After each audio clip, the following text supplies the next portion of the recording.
শক্তিশালী একজন নবী ছিল। উনি মালাকুল মাউতকে বলেছিলেন, মালাকুল মাউত, আমার মৃত্যুর সামান্য কিছু আগে আমারে বইলো, আমার একটা কাজ আছে। মালাকুল মাউত মৃত্যুর কিছু সময় আগে এসে বলল, সুলাইমান, সময় শেষ, অল্প কিছু সময় বাকি, কি করবেন করেন।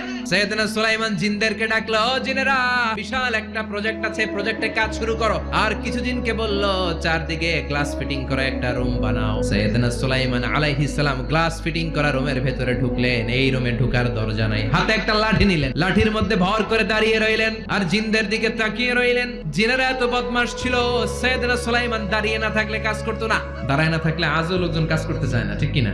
সুলাইমান আলাইহিস সালাম লাঠির মধ্যে ভর দিয়ে দাঁড়িয়ে রইলেন আর বললেন, কাজ করো। জিনেরাও কাজ শুরু করলো। ওদিকে মালাকুল মাউত এসে বলো, সুলাইমান, সময় তো শেষ। সুলাইমান বলে, সমস্যা নাই, রূহ কবজ করো।